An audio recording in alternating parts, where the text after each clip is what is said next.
What is up there everyone, it's the guy with no gamer tag here, and today I want to talk a bit more about Rainbow Six Siege and my recent experiences with the game. Now generally it's been pretty good, I haven't had too many problems with the games. I have had a couple of servers now and then which have had high ping players and which have caused me a few problems, but generally I've been okay, and I have felt that I've made some good progress with this game.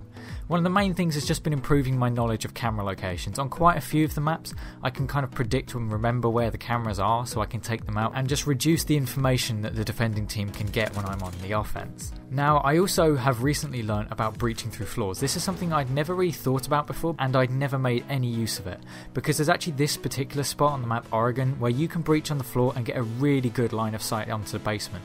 Now it's not completely overpowered, because the first time I tried this in a public game I got instantly taken out by an enemy, but it is a really good way of getting a quick peek down into the basement. You can possibly get a kill or two doing it if some people don't expect it, and it's something that I'm definitely going to be making more use of, because you can also use it on the other way around where the floor has been destroyed. You can look up through it, and so that means you could kill an enemy who's on the floor above, and it's just something that I think I do want to include a bit more in my gameplay because it is a very useful and viable tactic.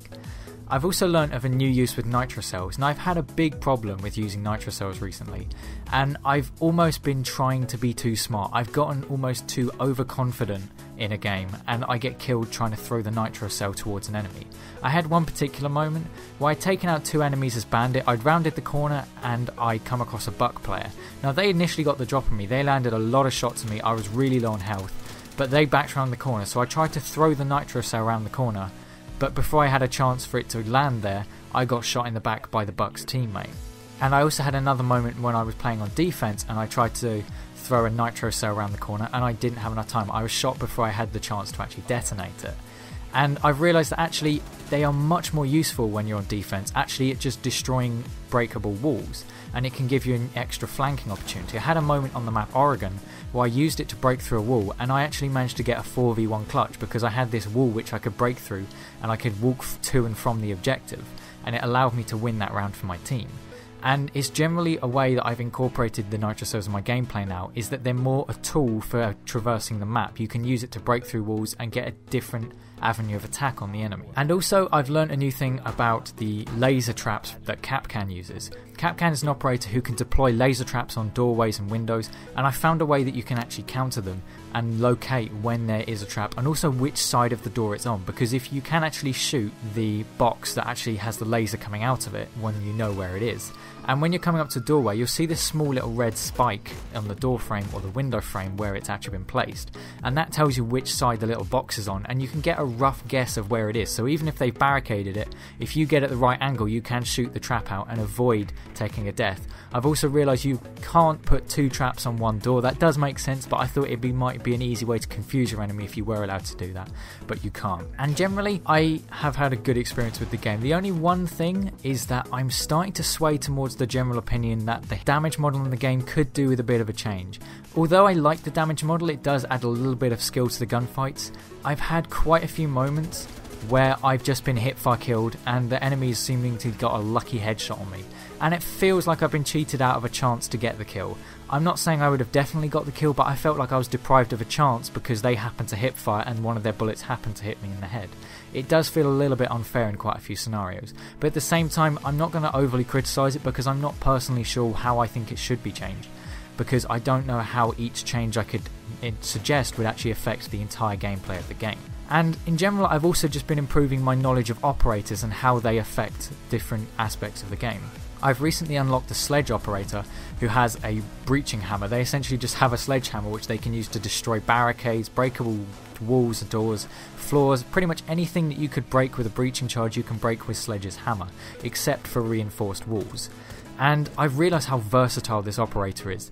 You can literally do almost anything you want with Sledge. On maps like Yacht and on House, he is so useful because of the amount of breakable and destructible surfaces. You can literally flank around the enemy so easily using this. I had a moment on Yacht, we were playing secure area and the enemy had really locked down on the area. And I decided, you know what, I'm going to flank them. I'm going to try and go and attack from above. Unfortunately for me, they hadn't reinforced the roof hatches, and this allowed me to break through both of them and get in on the objective and actually win the round for my team. It ended up being a 1v1, and quite foolishly the enemy operator decided to not push me on the objective. Admittedly, he would have possibly been at a disadvantage because I was aiming at the doorway, but at the same time, there's no reason for you to not push on the objective to try and contest it in this game, because unlike in a game like Counter-Strike, you don't have to worry about saving the credits you've got in the game because there isn't that system in Rainbow Six Siege, so you might as well go for that push, and this enemy decided not to and they lost the round. And generally with Sledge, I've just found him so versatile because you can literally go as the crow flies through the map. You can pretty much just carve your own path through the map, and I found that really useful. And also, I've been trying to improve my roaming. Now, the reason why roaming is so useful, firstly, if you're playing an actual competitive scenario, roaming is very useful because it wastes the enemy team's time. It wastes the attacker's time that they have to get to the objective. Whereas in casual, it's more a case of you're just decreasing the enemy team's numbers, so if they make a push on the objective, you've got the strength in numbers advantage. So it's not as useful in casual, but it's definitely something I've wanted to practice because it also helps improve my reactions, because it'll allow me to, if I'm accurate quickly, I can take out enemies in gunfights very quickly, and that will generally benefit me in the game.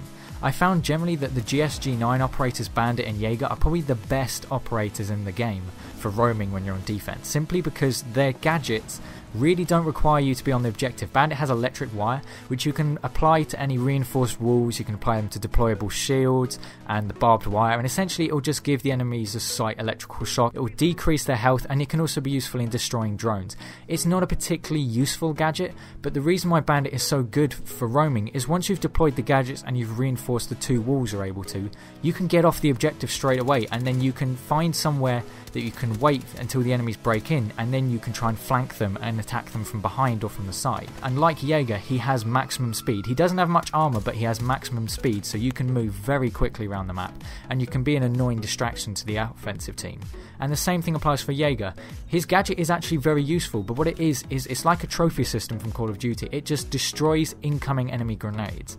And if you place that on the objective and then you leave the objective, it's not going to cost your team too much. Of course, you do have the problems if you leave the objective for too long and the enemies get on it, you then put your team at a disadvantage, because if you've gone too far, you can't get to the objective to try and defend it.